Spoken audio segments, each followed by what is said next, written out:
Welcome, everybody. Um, Here we are almost to the end of summer, our last Monday um, in August, and we will have one more writing session in September, September 4th. Um, and uh, we're sort of winding up this project of different approaches to writing and focusing that we've been doing all month, and it's really been so rich. And we're very, very happy to have Sondra Perl with us this morning. A big treat. Um, I was introduced to Sondra's work years ago. And when did your book come out, Sondra? Well,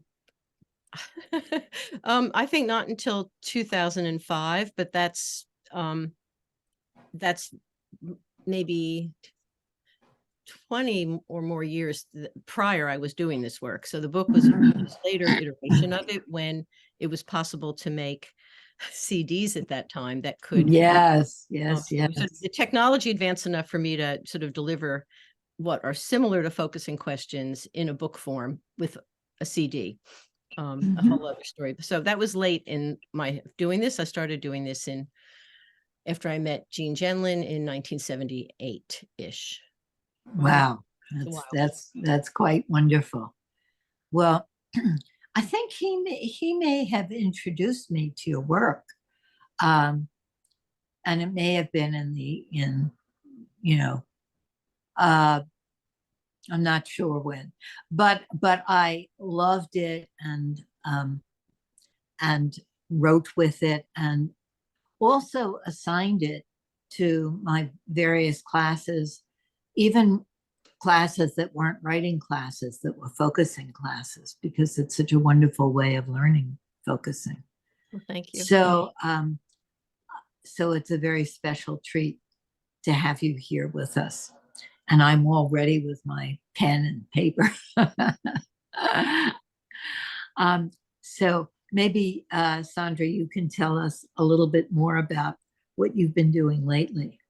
Okay, so again, I want to thank Lynn and the group that's organized this, and all of you for coming and inviting me here today to spend a little time with you. It's, as I said earlier to the planning group, being sitting in a group with people who take focusing into your hearts and into your work and into your life is really a privilege. And it's a really special, unique kind of process and understanding, and connects the mind and the body so deeply. So again, I feel very comfortable and at home here, and I'm really happy to spend the end of summer, gathering with you briefly just to do some work together, some work and play. It's because it really is also playful. So thank you. Lynn asked me to introduce myself, and that could, I've done a lot of work so I'll try to do a brief overview. I also want to do to give you sort of the backstory to my work with focusing and writing. That's primarily what I'd like to do, but I also am going to ask a question in a little while and ask at least a handful of you to respond before we move forward. But a little bit about me. I was an English professor at the City University of New York, at Lehman College in the Bronx, and at the CUNY Graduate Center in Manhattan for just about 45 years. I retired about 5 years ago. So I was a full-time, academic, doing teaching writing primarily. And the process I'm going to talk about today, I used probably in almost every writing class I've ever had, from freshmen to doctoral students to teachers. So that work is very much a part of me. And the book, Felt Sense, Writing with the Body, which is available for free online, and we can either send you the link, or the planning team has the link. It was an outgrowth of that work. I was also, for many years, the director of something called the New York City Writing Project, which was a program that was for teachers teaching in the schools about progressive methods for teaching writing. Probably today those wouldn't even fit in today's curriculum, but that's a whole other story of what's happening in the schools. But for many years, I had the wonderful privilege and experience of working with teachers in schools in the city, also around the country, with writing. So a large part of my work, what I'm trying to, is professional development, particularly with teachers. As part of that work, part of CUNY, I was asked to work with teachers in Austria. I was invited to go to Austria to work with a bunch of teachers who were getting a master's degree from City College. And that was many years ago in the 90s. And that work led to a whole inquiry about the Holocaust and, being in Austria, working with children whose parents easily could have been somewhere Nazis, and trying to figure out how they would relate to me as a Jewish woman. And that led to a book called On Austrian Soil, Teaching Those I Was Taught to Hate. And it's a sort of teaching memoir that looks at my identity and what it was like for me to go into the land of people I was taught were my enemies. I also understood later on that Jean was born in Vienna and left Europe, as a result of the Holocaust. I don't remember now when he left, but it might have been in the 50s. In any event, the reason I mentioned that book is it led to what I'm still doing today, led to most of what I've done for the last 17 years, which is direct a program for teachers on teaching about the Holocaust and human rights. And that work exists at a website called TOLI. I'd have to give you the link, but it's an acronym for a Holocaust survivor, and this is her legacy. And that work is also with teachers, but in it, again, we use writing all the time. And the process that I created with Jean and et cetera was, I use that in that summer program as well. So when I say that, I mean, I'm looking for teachers to find their own voices and what it means to them to study the Holocaust and genocide, and that it is an academic subject, it is history, but it's also, how do you find your own place in that work? And for me, it's what I call these guidelines for composing help us anchor ourselves in the present moment, and also with whatever's brewing inside of us, which is something I'm sure you understand. And so what I think I'm partly saying is the work I did with Jean Genlin and the creation of what I call the guidelines, which goes back to, trying to think, this late 70s, early 80s, is still a part of me. I think that Jean's work has had a profound effect on my understanding of how we know what we know, and how learning and knowledge is grounded in the body. So I hope gives you some idea of the depth, the breadth, where I've been for the last, I've been over 50 years. I've been involved in doing this work. And I think that actually the Holocaust work, I think I will officially retire next year at 18 years, having done that. And a whole other way to think of myself, as when it's kind of daunting to not have the work that I've done for all these years, but I'm sitting with that now. And what does it mean? And turning the corner from sort of anxious and worried to beginning to see it as, wow, there's lots here that I've yet to explore. So in a transition at the very moment. So that said, if there were time, and there isn't, I would ask you each to tell me about yourselves and your names and what you do and how you use this. But I realize, as that will probably use up a little bit too much time. I'm just going to use your names on the screen, but I do want to ask a question. And instead of asking everyone, I will just ask, say, the first 3 or 4 people who you can use the raised hand icon, if you can do that, if you want to share something. But what I want to ask you is, how do you sort of explain or talk about felt sense, the concept of felt sense, to the people you work with? And I say that because in writing classrooms, when, if I want to introduce this work, that's to me how do you explain it? How do people begin to understand it? And I'm really curious, since all of you are working on one way or another with this felt sense, with this concept, with this idea, with these words.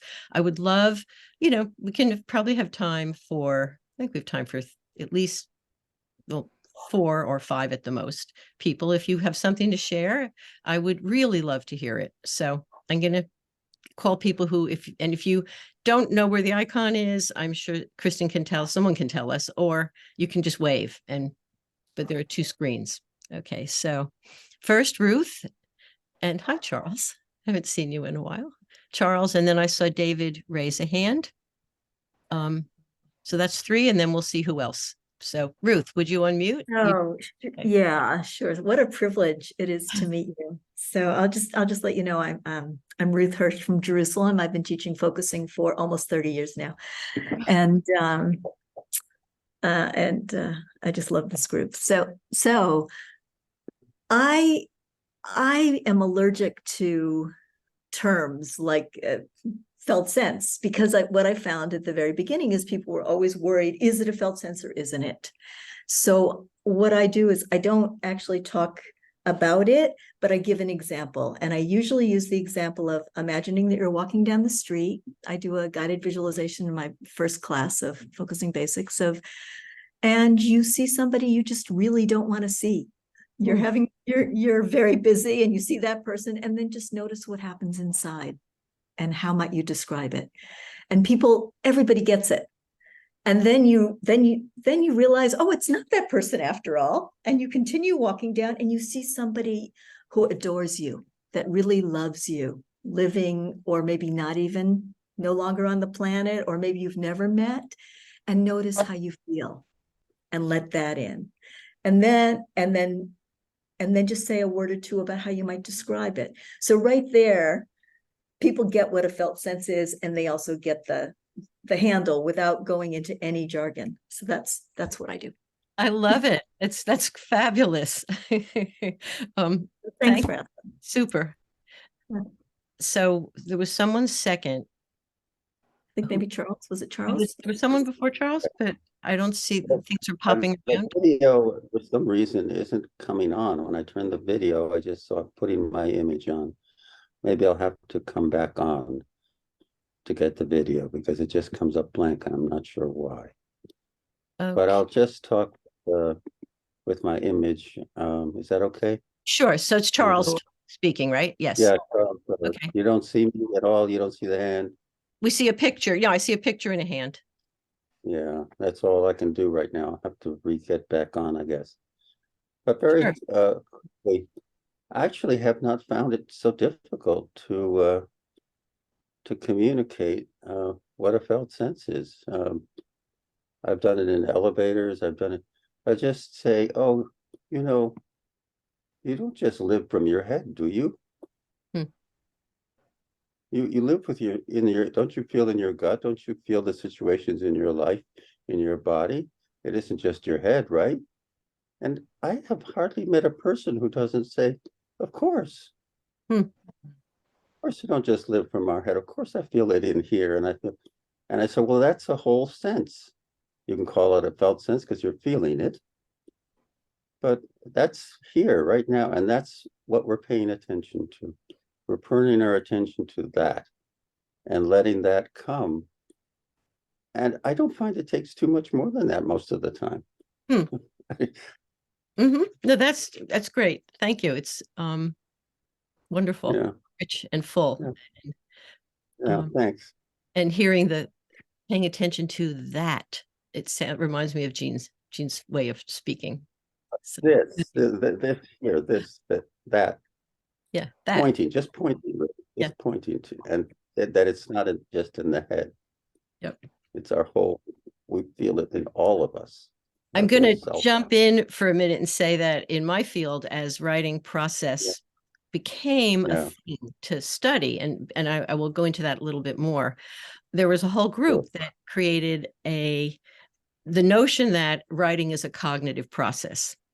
And it was frustrating for me in that they define cognition as the mind. And to try to break into this sort of this idea that writing is cognition and it's higher order thinking, and there's short-term memory and long-term memory. Without the body, it was up against a sort of a monolithic way of thinking about how we know. And so absolutely right. And of course, it's not, we don't just think with our heads. It was one of the many points I wanted to make, particularly to people who teach writing, who, if you think it's only in your head, where do you go? And what does that mean? And all that. So thank you. And I know there was someone named David who had a raised hand or raising a hand. There you are, David. So Can you hear me? Mhm. Yes, I want to thank you. I was introduced to focusing in changes in Chicago in 1970, and I worked directly with Jen Lin and Mary Hendricks. And I always valued and used your writing all the time. What I want to say, I run a group every week, and what I do is I go through the focusing steps and ask for a person's meaning of felt sense. So they give it to me. I don't lecture to them about what it is. And it really, and they describe the process of what it is for them. I mean, in a nutshell, it's a gut feeling. It's very, and it's changeable. And once they recognize it's changeable, it opens up all sorts of doors to them about their interactive life. But often people are, as myself, we're too much with self. Too much, did you say too much with himself? Yeah, we're too much with ourselves, with our demons. Mm-hmm. And that's what I have to overcome for me, because I live alone. I'm here in Sheffield, and focusing has helped me get out of me being so much alone. Wow, that's lovely. Because I'm knowing I'm meant to be with someone else. And if the person isn't there, well, that's one of the challenges I face. Yep. Well, thank you for that. And well, thank you. Right from the beginning, I have your original article on Sondra Perl and writing. Well, thank you for making it, for using it well. So thank you. I hope so. You'll have to ask the people. Don't ask me, I'm biased. Right, of course. And was there anyone else who wanted to jump in? I just wanted to jump in with from the therapy point of view, introducing focusing to our clients. I love the way that Gene did that. He would say, as the person was talking about something, is that here right now, and touch his chest, and just that, is that here right now, does so much. Yeah, no, it makes it very immediate, very visceral, very bodily. So it's great. It's great to be reminded of all that. So unless someone else wants to join, I'll go back to my plan. I don't see any other hands or waves. So, okay, thank you for that. So as many of you, some of you know the early work, when I first wrote about this, it was an article called Understanding Composing, and that was in about 1980. And the more recent, not so recent anymore, but still available, is the book Felt Sense, Writing with the Body, where I had a deeper understanding of it. Then in 1980, it was sort of a hypothesis. It was about, well, is it possible that when we write, we also contact felt sense? So in the early 1970s, I was involved in three sort of concurrent things. One was I was already teaching writing at the City University. It was really an amazing time. You could get hired full-time as an instructor with a master's degree. And I was at a community college in the South Bronx. It had just opened. The students were all extremely diverse and mostly Black and Hispanic. And mostly came to a community college, which in those days, City University was free. You could come if you had a high school diploma of any kind.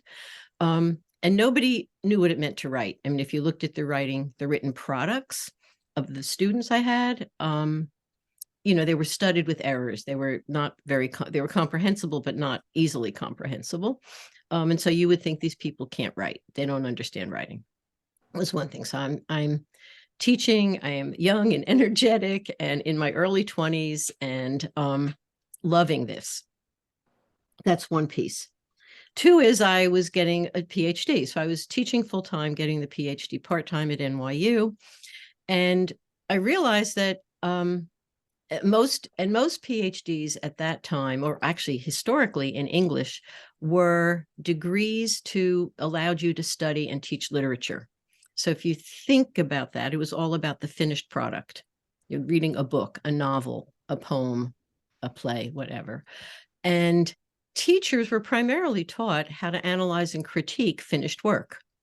There was no real understanding of how to teach writing or how to help people find their way through writing, because writing wasn't studied. It was only studied primarily, maybe in creative writing programs when people wanted to be writers, but not for the teaching of writing. And that was sort of what was in the air while I was teaching and in graduate school. And I realized that and then there were one or two people who had begun to do some work in asking the question, not what do students write, but how do they write?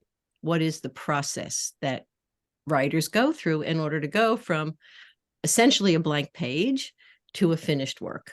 What does that process look like? And the method that we used was to observe writers at work. So actually looking at the process itself. Now, since writing is also internal and you don't know what's going on when someone's writing, there was a kind of intervention that it's slightly artificial, but it managed to work. And that was to ask people to think out loud and tape them. So you could actually listen as people were, or I would say my students were trying to compose a piece of writing. So that was part of the method. I would tape them and I'd have, when it was finished with the session, and there would be the written product and the tape of the person trying to write the product in the process of doing this. And we could talk about methodology, but basically there was a woman ahead of me who did this. She invented this. Her name was Janet Emig. She was at Harvard, and she did this with high school students. And then there was a man in New Hampshire named Donald Graves. He sort of looked at the process of second graders. So just these very beginning studies of how are kids, how are adults writing. And I decided I wanted to do research on the adults who were coming to CUNY who were really very unskilled. So that was going on simultaneously with my teaching. And the third thing was, as David mentioned, changes networks. And I thought we called it new changes at that point, but I got involved particularly at that time with a man who I later married and then way later divorced. But at that time I was very enamored, and I met this man. He was in school, getting a PhD in clinical psychology.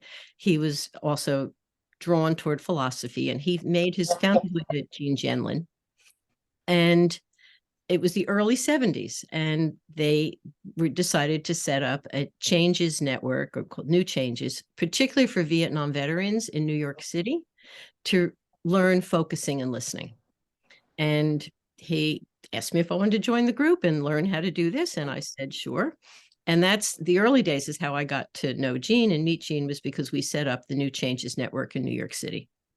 So that's the third piece. I'm also teaching focusing and listening. And in this free, we were going, free open setting. It happened to be at Baruch College in sort of in the 20s in Manhattan, was part of City University. So those three things came together.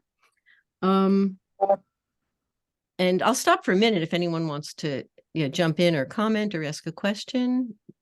If you want, just jump in. But if you want me to keep going, I'll keep going. So again, rich environment. And I'm getting more and more involved in this, collecting finding my topic and collecting the data, and then trying to analyze the tapes. And I'll skip all of that, but I ended up coming up with a coding scheme so I could try to analyze what were the moves, what were the mental moves that writers were making while they were writing. And I discovered a number of things that I could actually document. So the biggest finding of all was that writing was not a linear process the way we had been taught. So mostly, and probably some of us in school were taught you write an outline, you plan your piece, you write your piece, and then maybe you edit, maybe you fix it a little bit. But it was sort of taught as a lockstep, linear process. But when you watched anyone, almost most people write, you notice that it wasn't so linear. There was lots of going back. And so you could go back. So what did people go back? If you were given a topic, sometimes you'd mull the topic over in your head while you're composing the piece. You said, well, it's that, whatever. Or more often, not or, but and, you go back and reread little bits of discourse. Like you go back and read the prior paragraph or a prior word or a sentence. You sort of go back, and the going back sort of allows you to go forward. So again, it's much more back and forth than linear. And that was useful. It was a finding that, people understood and sort of critiqued this notion that you work in this lockstep manner. And, for most people, most of the time, maybe not always. I would sometimes say, if you've thought about something a lot in your head and then you sit down to write it, it may come out in one fell swoop because you've already gone back and back and back in your head. But the real crux, of this was there were moments in the tapes when the students were silent. They would just be quiet, and which made sense. I mean, they can't always just externalize your thought. And I kept asking, what's happening in the silence? Now, at the same time, I'm teaching focusing. And I was really just a question, could it be that in the silence, people are contacting a felt sense? That as they're sitting and they're not attending to the words on the page and they're not composing new text, they're just sitting silently. Could that be felt sense?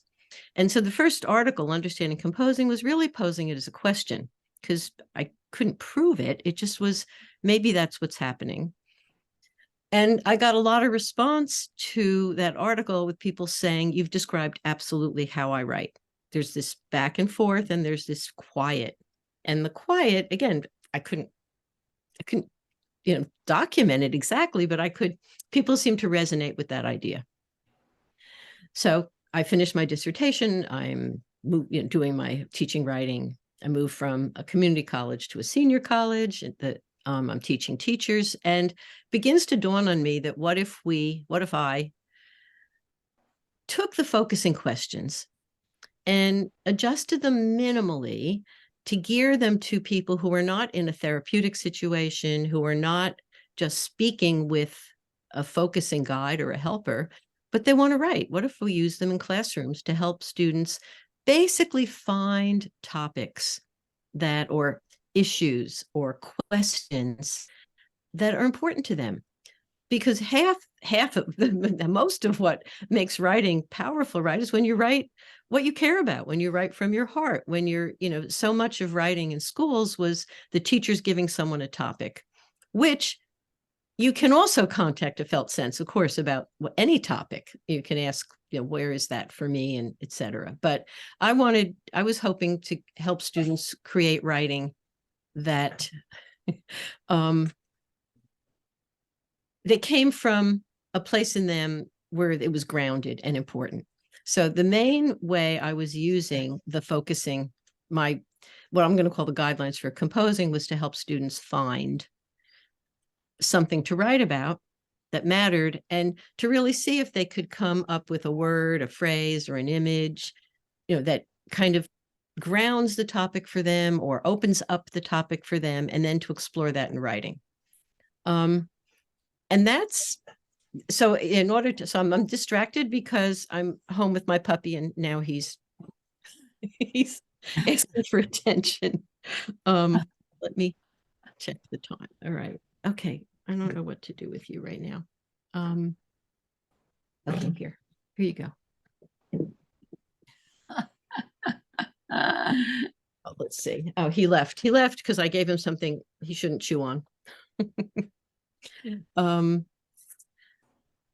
So, but to do this, so if I was going to do this, I wanted permission from Gene. It was okay to do this, and he was very excited about it. And I worked with him off at particularly a time when he had an apartment in New York City on the West Side. So he was in New York for a while.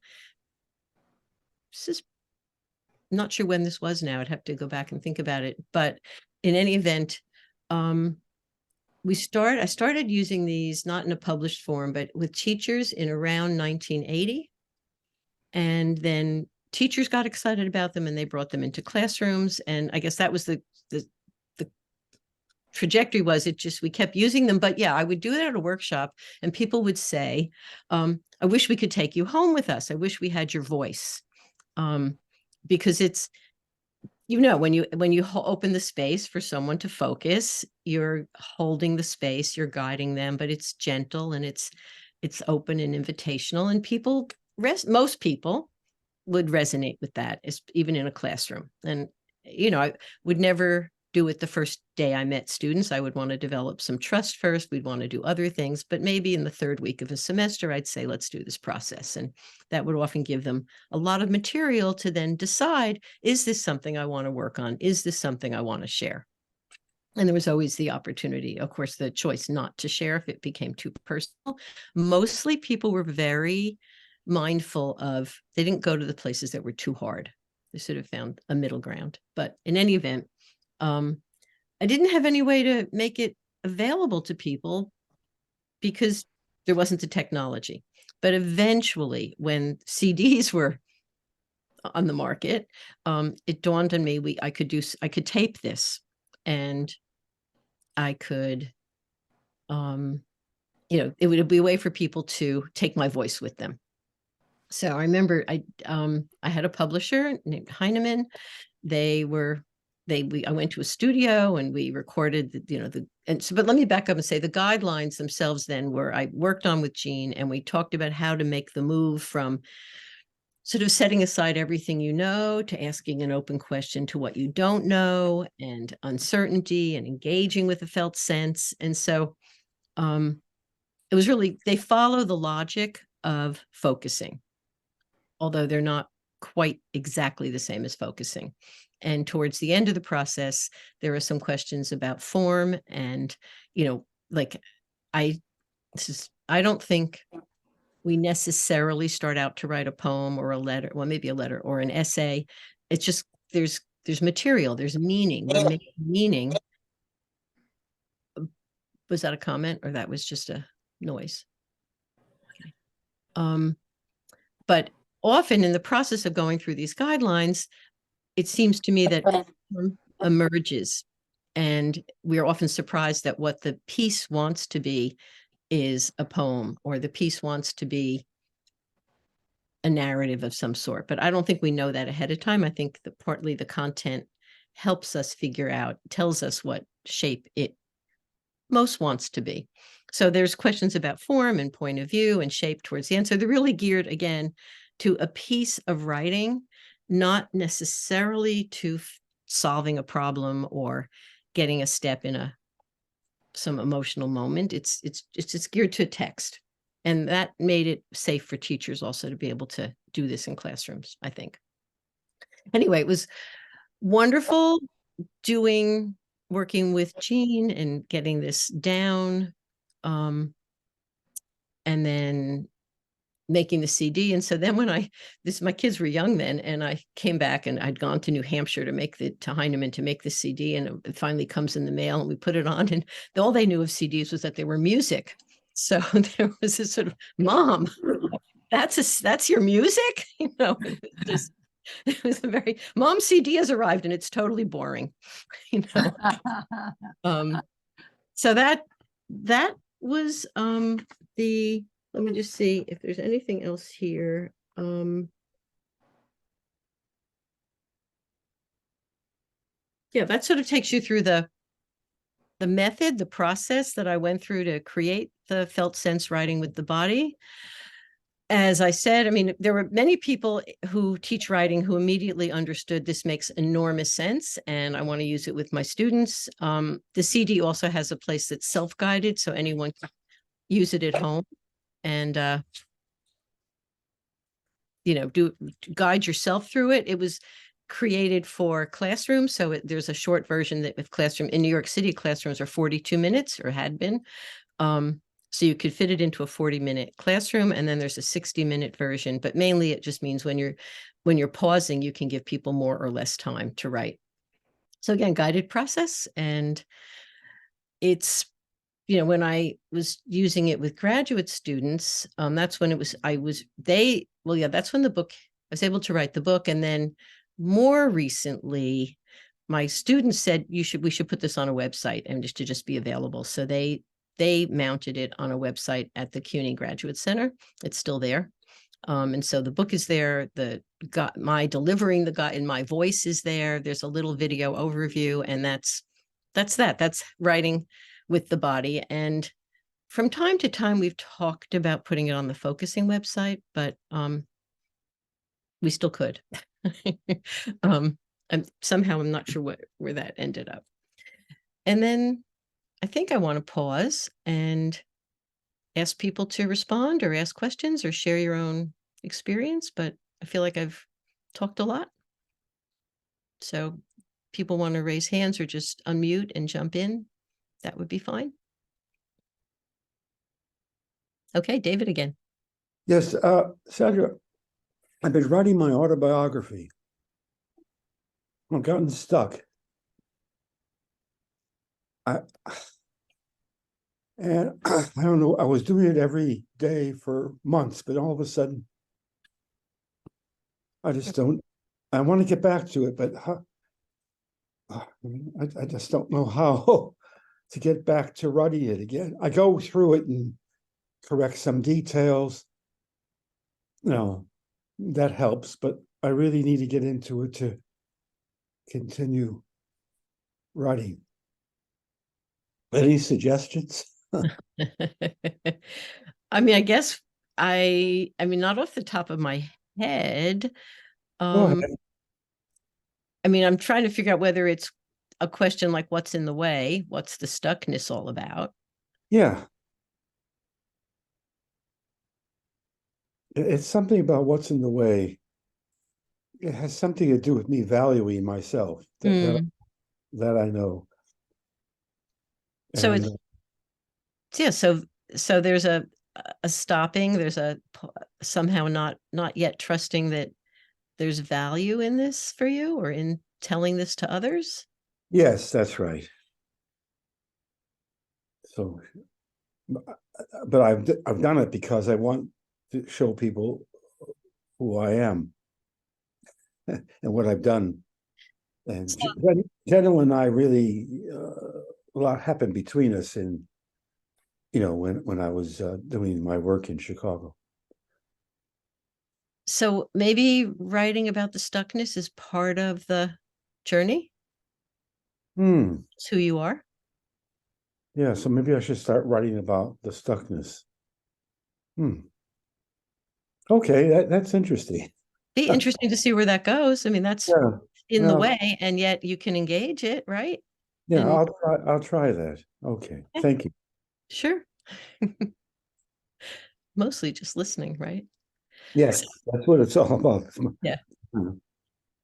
Yeah, and the second part of writing workshops for me is always then listening, and teaching people a lot about how to say back what they hear. Gene had so much to say about that, about, he often says, and this is, when we start out, we're not really writing what we want to write. We're like miles away, and we have to kind of inch our way closer to the real stuff. Like it's not, which is why teachers trying to fix a draft of a student, like those words are like in cement, when those words are not really the words. Those words are just the surface. So let's get beneath those words. So he had lots of wonderful things to say about writing. Anyway, Donata, you have a hand up. Well, I'm first of all very excited to meet you. We are a bunch of philosophers and interdisciplinary researchers that experiment a lot with thinking at the edge with our students. So I wanted to ask you about that. If you also drew on these moves. And then I also wanted to ask you, in which fields the process that you developed, was used, also in philosophy or so. And then I just want to share with you a personal observation of my colleague, a philosopher colleague, and me. We both kind of put this research initiative, out there to engage focusing and thinking at the edge in interdisciplinary research. But what we find is that since we know focusing, it becomes more difficult to write philosophically. And so we don't really can you say know more about that? Why? What makes it more difficult? No, we still haven't found out the crux of this. I mean, it's a really intriguing question. I just wanted to put it out there, and maybe connected to the question also, in which fields this method has really worked to, yes. So please. Well, thank you. I have an early copy of Thinking at the Edge, and haven't thought about it in a while. At the last chapter of my little book, Writing with the Body, I try to engage sort of what it means to be embodied knowing. What is the concept of embodied knowing, and what does it mean to know in our bodies? And how that's a refutation of postmodernism and a refutation of nihilism. And those were ideas I was enamored, it was sort of taken with, but I don't think I've done very much with it. Not sort of, I think I could always grasp what Jean was writing about, and, going back to experiencing and the creation of meaning. So for me, the work where it was important to me was the question of how do we make meaning of our lives? And writing for me is always a meaning making process. So Thinking at the Edge, engaging the not known, what is not known. I mean, that's about that intrigued me. I didn't stay with those ideas. I didn't pursue it. So that's all I can say about that. In terms of fields, most of the teachers I work with are history and English teachers. And I'm thinking that those who have taken this particular guided process into their classrooms or use it themselves in writing dissertations have found it really useful, but they're mostly humanities fields. And I don't know anyone outside of the teachers, that I work with, again, and some are teachers of ethics, some are teachers of religion. But the process is not geared to a field. It's a way of thinking, right? So it could be used, I would say, in any field if people are looking to find a connection to a topic, and to advance their ideas and get it a little closer to who they are in their own voices. And I don't know what's different about philosophic writing that would make this so hard, but because I don't know. It's a really interesting question. Yes, it's an interesting question. I don't want to take more space about that, but maybe we can connect another time, and sure. I find it very valuable. Yes. Great. Thank you very much. So there's a hand up in and no video with Meg. Yes. Can you hear me? I'll turn on my, Yep. Oh, wait, let's see. Does that turn on my video? I'll turn on my video. I'll frighten you all.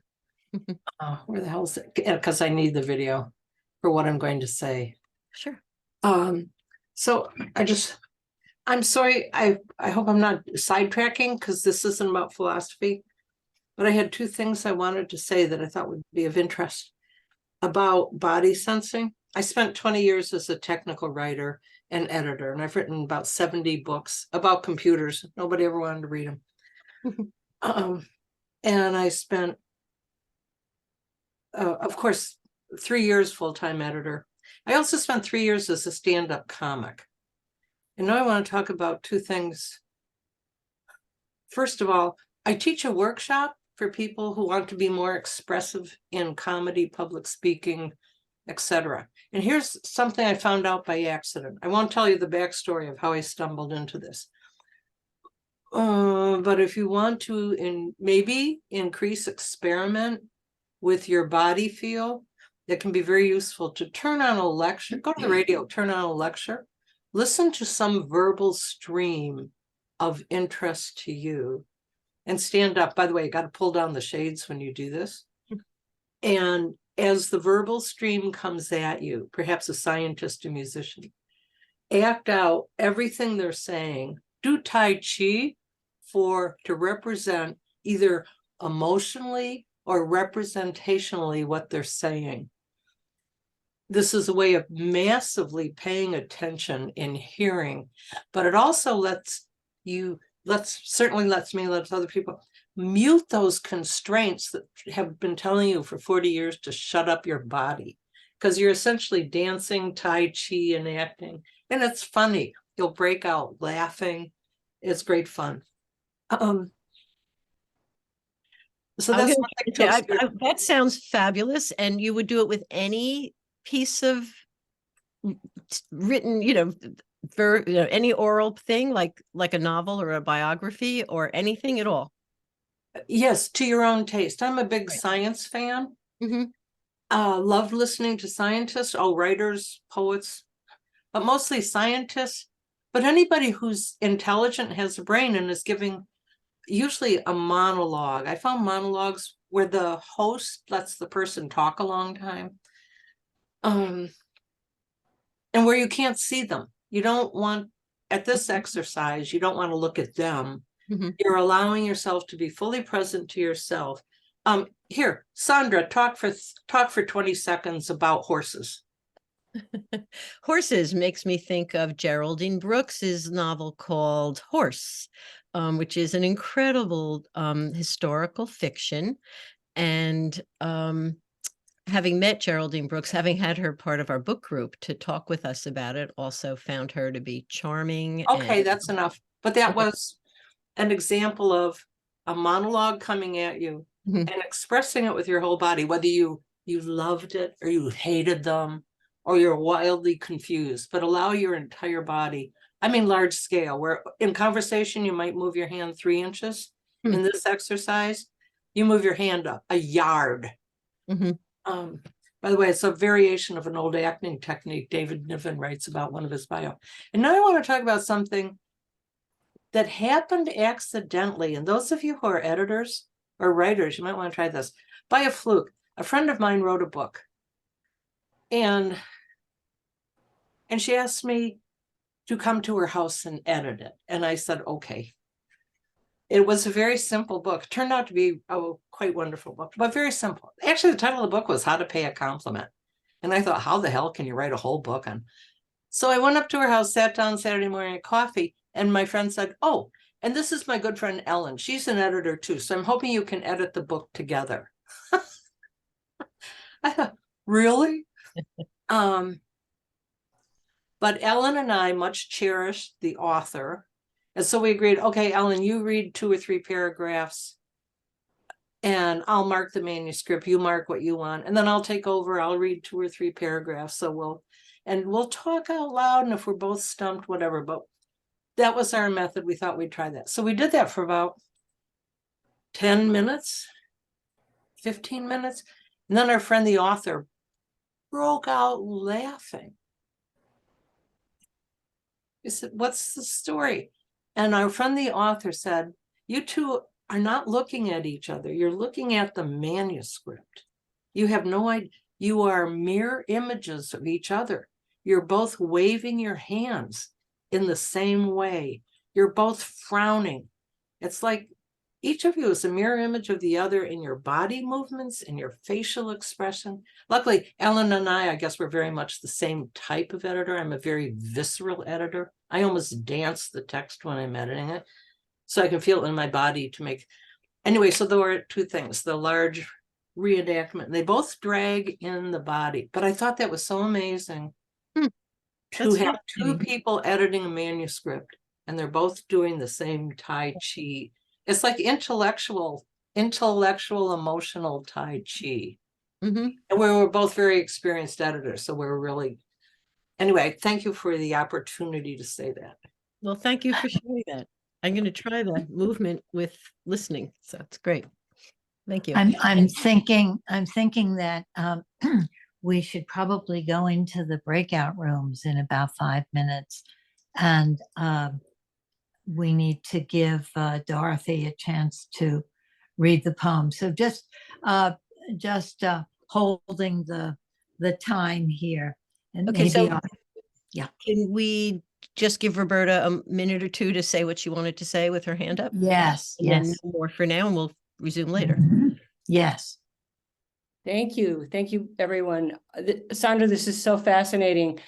I did not grow up with books or writing or any of the things that one thinks one needs in order to have an interest in writing. And it's only now that I've retired from more of an academic life myself and as a social worker that I've started to write.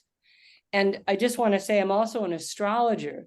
So I hear, I love what you're saying about that it's not a linear process, that you mentioned it's a lockstep. You go back, which allows you to go forward. And immediately I thought of the waves. Waves go back in order to go forward.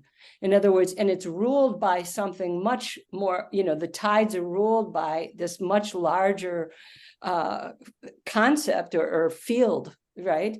So this sense of really deeply connecting with the cosmos, let's say. I know that sounds kind of far out, but I'm just saying this kind of powerful inner backwards and forwards, just like you're standing on the shoreline. And I so appreciate you bringing it out, because I love that place. I love going to the beach and just standing there with your feet waiting for that back and forward place. Beautiful. And then I just wanted to say too that right now the planet Mercury is actually in retrograde motion, meaning it's supposedly going backwards. It isn't in actuality, but from that point, it's a great time to write. It's a perfect time to be, most people say the only thing you should do when Mercury is retrograde, shouldn't be going forward with anything. You should be retreating and regrouping and returning and the whole concept of going backwards. Well, thank you, because I think that's a perfect segue to. Yes. I know, thank you. And so I'm going to turn it over to Dorothy, who has. Thank you. And the poem is going to serve kind of as a prompt for the writing, if you choose to use it. And then we'll be in breakout rooms, right? So people know how that works. Yeah. Very quickly, I wanted to thank you, Sondra, for bringing up Donald Graves, because he was like my hero when I was a learning specialist at Cathedral School. I don't know where I discovered him, but the 5th grade teacher and myself borrowed a car and drove up to New Hampshire, and he hadn't published his book, The Teaching of Writing, yet. And he gave us all his drafts, and we went back to Cathedral School and just excited everybody with this process. So it's great to hear his name. And he was a mentor and a wonderful, wonderful man and teacher. Really super. Yeah. So thank you. Great. So this poem is called Homage to My Hips by Lucille Clifton.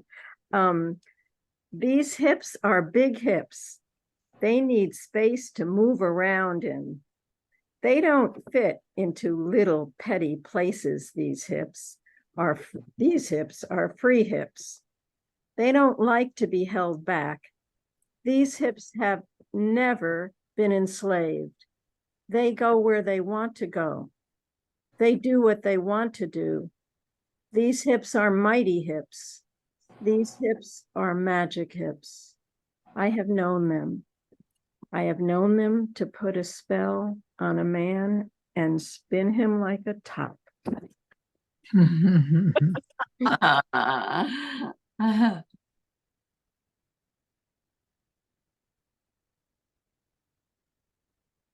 So Lynn, did you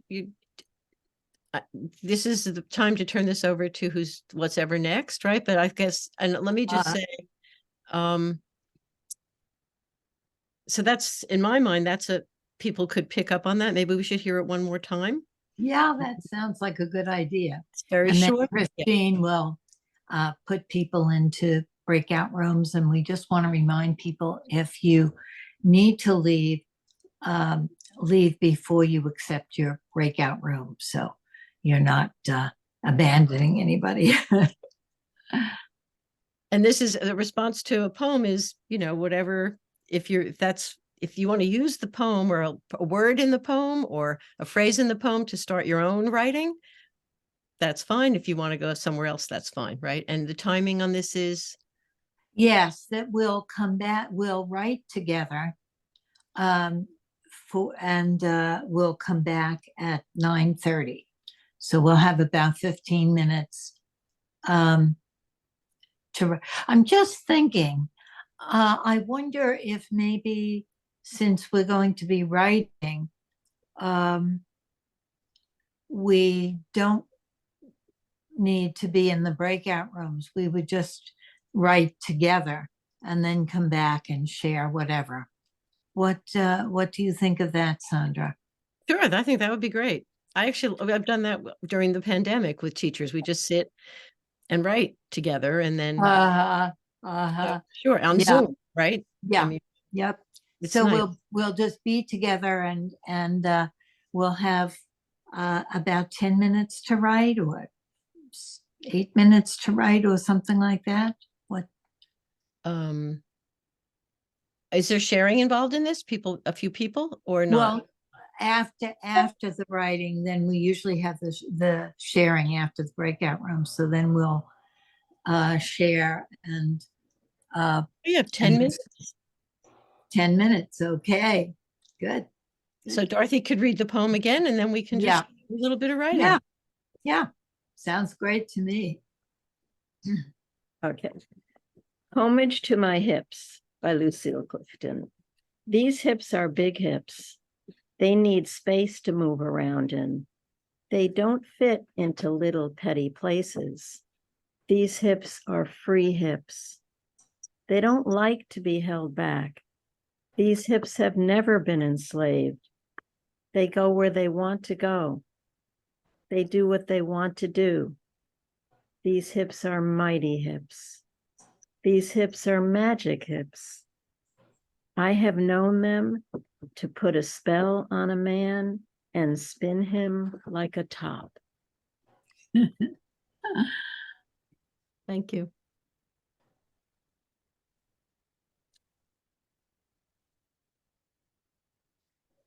So now we'll just tune in to whatever is there for us and write from that for 10 minutes, and we'll come back together at 9:25 and discuss and share. So Lynn, you want to invite people to share, or I see Charles has a hand up? Maybe people who want to share can raise a hand. Should we just jump in? Yeah, I think we should just jump in. I'm going to ask Olivia to go first. It's nice to have a voice we haven't heard yet. Thank you, Sondra. I was using the time reading your guideline, and I really appreciate that. And I feel like it gave me kind of a way I can keep moving forward. So this is a question I want to ask. I find myself usually in touch with the felt sense, organically put into words and come back forward. But the most challenging part is I have a purposeful topic I want to share with people. Like, how do I organize it? Like, I feel like my materials can keep expanding, and the felt sense can keep going deeper. And then later I got a giant material pile. I find the structuring, how to kind of make them together into a more concise piece to share is the hardest challenge.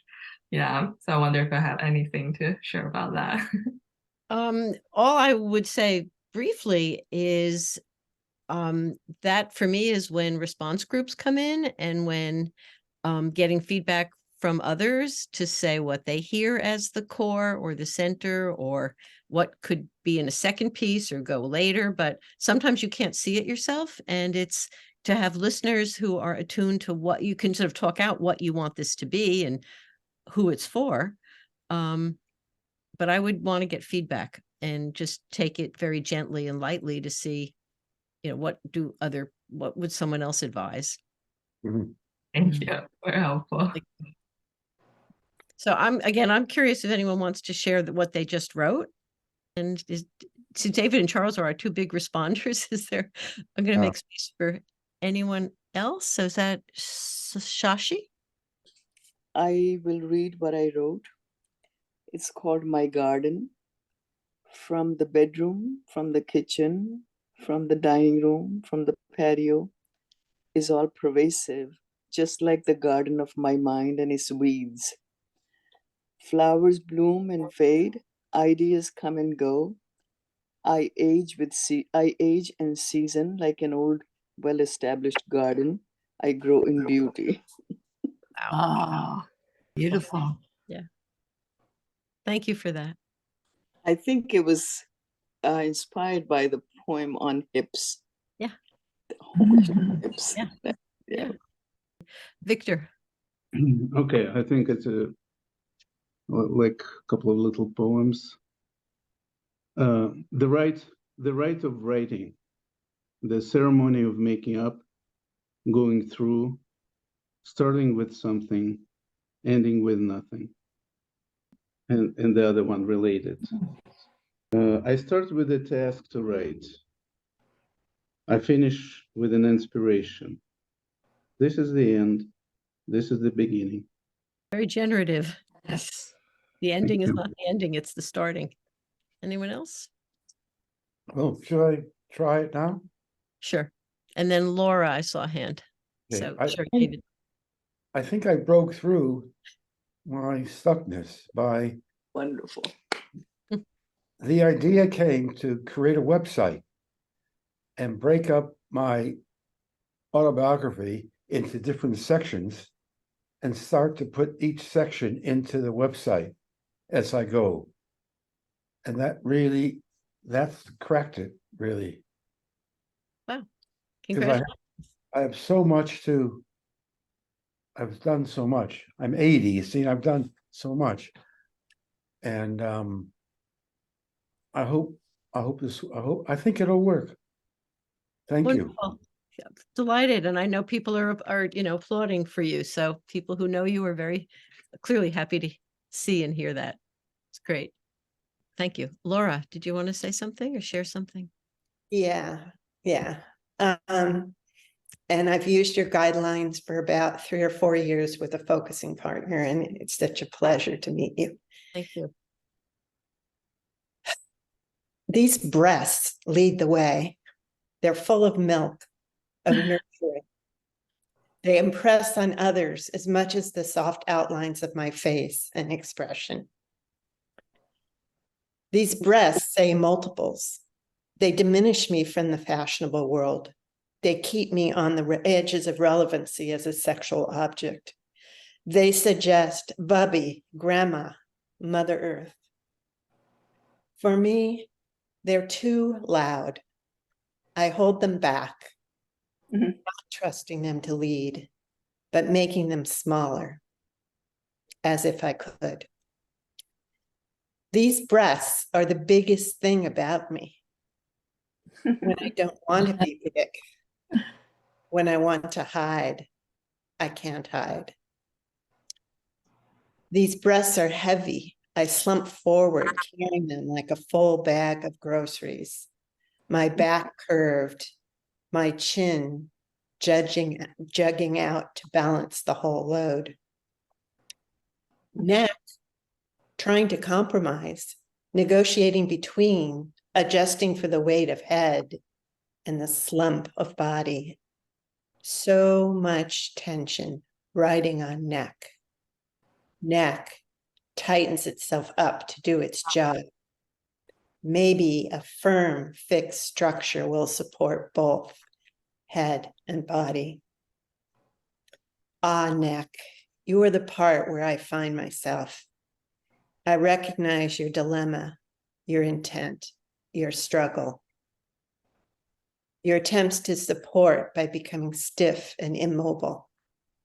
Choosing to hold as still as you can, a marble support, now a medical condition, a dystonia. Beautiful, amazing. Ooh, Yes. wow. Vulnerable and revealing, and thank you, just amazing piece. If you would put that in the chat, Laura, I would love to be able to read it. It's very powerful. You're Hi, lucky. Laura. Yeah. Yeah. I'd love to hear the response from the breast. I'd love to hear what they said back to you. Now that I've broken the silence, I don't know. I don't know what the context is, but I just have this wonder of what it would feel like to have non-embodied writing.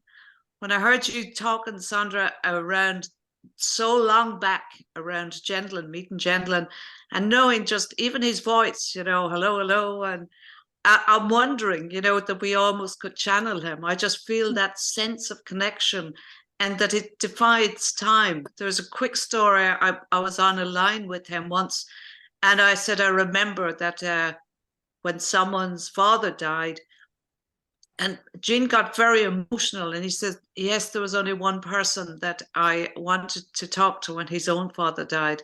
So there's something about transcending time and space, and I'm just really wondering how you would touch into the love that was here for just not just for one man, but for the man that opened up those portals for us. So Yeah, that's my evoking his presence is. Yes, I wonder. I think it's here, but it's the mystery of between death and life. It's like, yeah, it's just we're so linear. We think we need bodies. Thank you. Thank you. Anyone else? So I know there were Charles, you had a hand up earlier, and I see this. There's still a little bit of space available. Did you want to share? Oh, I only just wanted to comment. I've been so blown away by what people have been writing. I feel a little, but in any case, I just want. There's something magical about writing. We could spend 10 minutes alone, but something in the group does something, and I'm just appreciating that. I was experimenting. I have been working with a man and a woman who are getting married, and I thought, how do I get to sense that they're feeling on their morning of their wedding? And I thought, well, one device might be, since I'm a therapist, might be what would it be like for them to each come and have a session in the morning before they get married? And what would it be like for me to listen to them? And what would they have to tell me? So I was playing with that and just allowing myself to go into that. And 10 minutes was just the beginning. Wow. That's great. Just a device for allowing myself to sort of listen with that openness that we listen when we're being with somebody. Thank you. No one else wants to read. I'll read. Can I say something, Sondra, before you read? Absolutely. I just want to say, listening, focusing is an embracing and noticing going forward, but listening to other people or poems is focusing in reverse. If you really tune in, you become their experience. Just wanted to say that. Thank you. Anyone want to comment or respond? We have a few minutes left. Let's hear your plan. Okay. All right. Such power in her words. Free hips that have never been enslaved. Mighty hips, magic hips. What would it feel like to be so free in one's body? I never knew that. Was raised to hide, not to flaunt, to conceal, not to celebrate. I would love to have mighty hips, magic hips, to never be enslaved. That was part one. Part two. I'm reading a memoir about a woman who is leaving a Hasidic sect where women's bodies are totally hidden by head coverings, once married, by wigs, by long skirts and itchy wool socks, where bodies are shunned and enslaved. Part 3. I am most free, most mighty, immersed in hot water, sitting naked in my hot tub.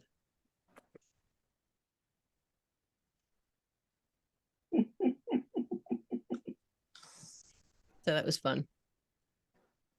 Yeah. Does that encourage anyone else to a final poem or reflection? Is that Mary?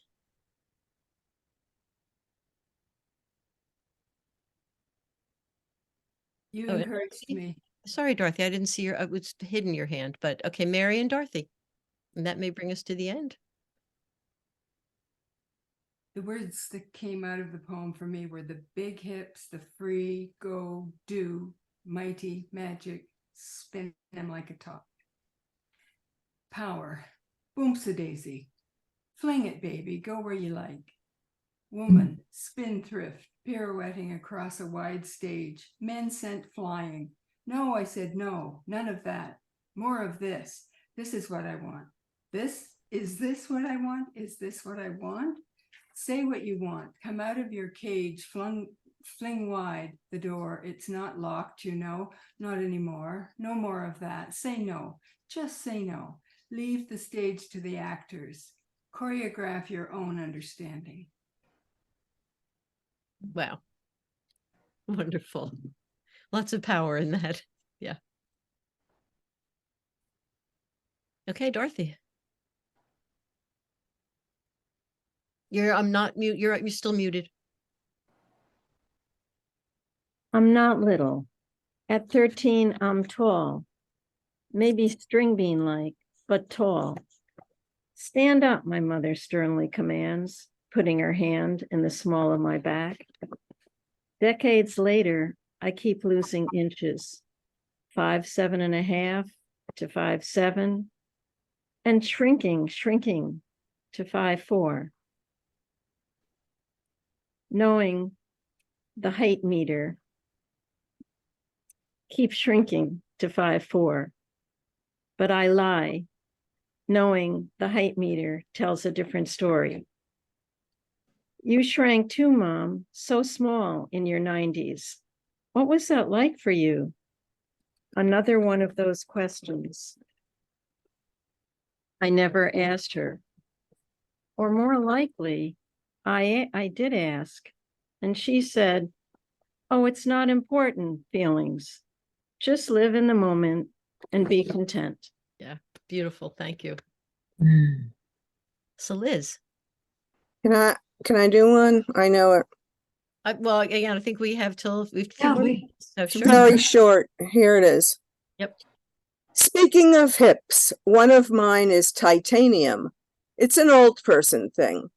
I have some other metal in my body too. For example, there is a ring on my finger that is platinum. It means my intention is to love this one person until the first one of us dies, which he assures me is going to be me. There is an ass in assures. My hips put a spell on him once, and I'm trying to keep that ball in the air, but I get tired pretty easily now. Luckily, so does he. Wonderful. When Dorothy was looking for poems for this session, and when she sent me a few to say, what do you like and what would you want? And when I read the one on hips, I just thought there's so power but lighthearted. It made me laugh, and I thought, wouldn't that be let's see what happens if we can, if we hear the poem. And these are just perfect responses, all of them, but he made me laugh. So wonderful, really wonderful. And I know lots of people are nodding in, resonance and shared sense of that. So just lovely. So Lynn, I should turn it back to you for whatever you do next. Yes, well, it's time to stop, and Liz is going to be our facilitator for next week. And this is a wonderful transition into our final week next week of writing. And we're really looking forward to it, Liz. And Sondra, I just want to say thank you so very much. And I hope that you'll come back sometime and do this with us again. I would be really delighted very to. special. Yeah. Well, it was really, as I said, great to be with all of you, and wonderful, for me to be here. So I just want to say thank you. Well, thank you all, and have a lovely end of summer, and we'll see you next week in September, believe it or not. Okay. Thank you, everybody.